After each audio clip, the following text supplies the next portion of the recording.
সপ্তাহ দুয়েক আগে বিয়ে করেছি। করেছি বলতে জোর করে বিয়ে দেওয়া হয়েছে আমাকে। লেখাপড়া শেষ করে সবেমাত্র একটা চাকরি পেয়েছি, ঠিক তখনই নিজের পছন্দ মতো কেউই ছিল না। তাই বাবা মায়ের পছন্দ করা মেয়েকেই করতে হলো। শুনেছি মেয়েটা নাকি বেশ ভালো, গায়ের রং ততটা ফর্সা নয়। শুধু এতটুকু কথার উপর ভিত্তি করে ব্যাচেলর জীবনের ইতি টেনেছি। সকলেরই বিয়ের দিন বাসর হয়, আমার ঠিক উল্টো। কত স্বপ্ন ছিল এই বিয়েকে ঘিরে, কিন্তু না, কিছুই হলো না। যতটা ভেবেছিলাম তার থেকে কালো এ মেয়ে। রাগে দুঃখে আর তাকে স্পর্শ করিনি। জ্যোৎস্না রাত ছিল, চাঁদের আলো ঘরে ঢুকে মিটমিট করে জ্বলছিল, কিন্তু ভালোবাসার অভাব ছিল বলে কোনো কিছুই হয়নি। হয়নি বাসর বিলাস। রাইসা বুঝতে পেরেছে ওকে ঠিক আমার পছন্দ হয়নি, সেজন্য আমার সাথে কথা কম বলতো। বেশিরভাগ সময় আমি ওকে এড়িয়ে যেতাম। মনে মনে একটা আক্ষেপ ঠিকই ছিল, আমার বউ কালো। মনটা সবসময় খারাপ থাকতো। রাত হলে বিছানায় নয়, সোফাতে ঘুমাতাম। তবুও বাবা মাকে বুঝতে দেয়নি আমি কষ্টে আছি। রাইসা কথা কম বললেও সবসময় যখন যেটা প্রয়োজন সেটা রেডি করে রাখতো। মেয়েটা একাকে কাঁদতো, বেশ কয়েকবার দেখেছি, কিছু বলিনি। মনে মনে ভাবতাম রাইসা ওর মতো থাকুক। রাইসা ছিল আল্লাহ ভীরু, অপরদিকে আমি নামাজও পড়তাম না, রোজাও রাখতাম না, সবসময় এসব থেকে দূরে থাকতাম। মেয়েটা আল্লাহ ভীরু বলে বাবা মা আমার জন্য ওকে পছন্দ করে দিয়েছে। আর যাই হোক, বাধ্য মেয়ে রাইসা। জীবনটাকে ধিক্কার দিচ্ছিলাম। মনে মনে ভাবছিলাম বিয়ের আগে কেন ওকে দেখলাম না, কেন বাবা মায়ের কথার উপর একটা কালো মেয়েকে বিয়ে করলাম। ঘরে ঢুকলাম, রাইসা তখন রান্নাঘরে। বিছানার উপর একটা বই দেখতে পেলাম। বইটা হাতে নিয়ে বুঝলাম ইসলামিক বই। তার মানে রাইসা ইসলামিক নিয়ম পদ্ধতি সমূহ জানতে আগ্রহী। বইটি নিয়ে সোফার উপর বসে পড়লাম। একটা একটা করে পাতা উল্টালাম। বইটার নাম আদর্শ নারী। একটা হাদিস দেখে চোখটা আটকে গেল। তোমরা মেয়ে মানুষদেরকে চারটা গুণ দেখে বিবাহ করো: সৌন্দর্যতা, আল্লাহ ভীরুতা, ধন সম্পদ ও বংশ। পরে দেখলাম ব্যাখ্যায় বলা আছে উক্ত চারটির মধ্যে আল্লাহ ভীরুতার উপর বেশি প্রাধান্য দিতে হবে। রাইসা কাজ শেষ করে বইটা খুঁজছিল। আমি তখন ব্যালকনিতে বসে পেপার পড়ছিলাম। লক্ষ্য করলাম কিছু একটা পাগলের মতো খুঁজছে। আমি পেপারের ফাঁক দিয়ে দেখে বুঝলাম। কিছুক্ষণ পর সব সংকোচ ভুলে আমাকে নিচু স্বরে বলল, আপনি কি আমার বইটা দেখেছেন?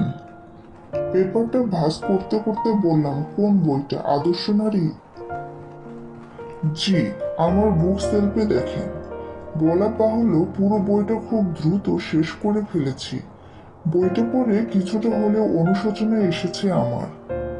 মনে মনে ভাবতে লাগলাম, রাইসাকে তো আমি বিয়ে করেছি, তাহলে কেন ওর অধিকার নিয়ে ছিনিমিনি খেলবো? ও মানুষ মাত্র। ওর কালো হবার পিছনে ওর তো কোনো হাত নেই। যিনি মানুষকে সৃষ্টি করেছেন তিনি তাকে কালো করে দুনিয়ায় পাঠিয়েছেন। হয়তো এটাও একটা পরীক্ষা।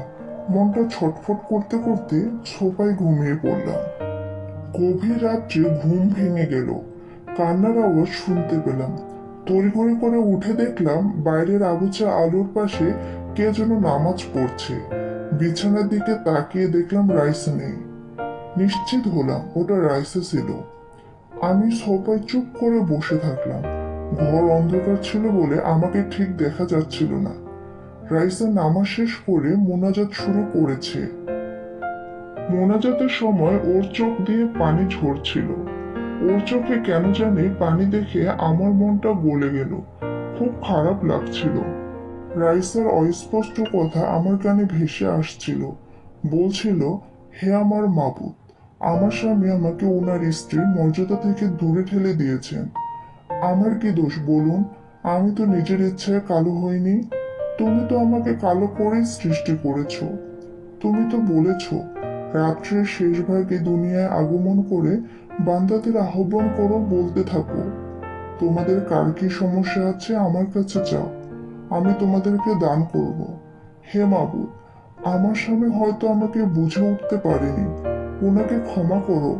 আর বোঝার মতো ক্ষমতা দান করো। তোমার কাছে আর কি বা চাওয়া থাকতে পারে? আমার সংসারে সুখ দান করো। আমার স্বামী ইসলামের পথ থেকে বিমুখ, তাকে হিদায়াতের পথ দেখাও। মোনাজাত শেষ করে পিছনে ঘুরতে চমকে ওঠে রাইসা। আমি ওর সামনে দাঁড়িয়ে আছি। মনে মনে ভাবলাম, যাকে বিয়ের পর থেকে এড়িয়ে চলছি সে কিনা আমার জন্য এত ভাবে। আমাকে দেখে বেশ খানিকটা অবাক হয় রাইসা। আপনি ঘুমাননি? ঘুমিয়েছিলাম, ঘুম ভেঙে গেছে। ও রাইসা, তুমি আমাকে মাফ করে দাও। কিসের জন্যে? তোমাকে কালো ভেবে অনেক অবহেলা করেছি। তোমাকে তোমার যোগ্য স্থান না দিয়ে কষ্ট দিয়েছি। দুজনের চোখে পানি। রাইসার চোখে সুখের পানি আর আমার চোখে হতাশার পানি। মেয়েটা আমার বুকে মাথা রেখে ডুকরে উঠল। আমার চোখ থেকে ঝরঝর করে পানি ঝরছে। মলিন মুখটা উপরে উঁচিয়ে কপালে চুমু এঁকে দিলাম আর বললাম, জনম জনম এভাবে আমার হিদায়াতের জন্য দোয়া করবে। বিশ্বাস করো, ফজর থেকে 5 ওয়াক্ত নামাজ শুরু করব। মহান আল্লাহর কাছে পাপের জন্য ক্ষমা চাইব। কত গুনাহ করেছি এ জীবনে, তার ইয়ত্তা নেই। আল্লাহ আপনাকে সারা জীবন যেন আমার পাশে পাশে রাখেন। সুখে দুঃখে যেন দুজন দুজনের পাশে দাঁড়াতে পারি। রাইসার কথা শুনে অশ্রুসিক্ত চোখে আমিও আমিন বলে হ্যালো উঠলাম। বন্ধুরা, ভিডিওটি দেখার জন্য অসংখ্য ধন্যবাদ। আর আমাদের চ্যানেলের ভিডিওগুলো যদি তোমাদের কাছে ভালো লেগে থাকে তাহলে আমাদের ভিডিওগুলোতে লাইক, কমেন্ট, শেয়ার করতে ভুলো না। আর আমাদের চ্যানেলটিকে সাবস্ক্রাইব করে পাশে থাকা বেল আইকনটিতে ক্লিক করে আমাদের চ্যানেলের সাথেই থেকো, যাতে পরবর্তীতে আমরা যদি কোনো ভিডিও আপলোড করি আমাদের ভিডিও নোটিফিকেশন সাথে সাথে তোমাদের কাছে চলে যায়। তো ভালো থেকো সবাই, আল্লাহ হাফেজ।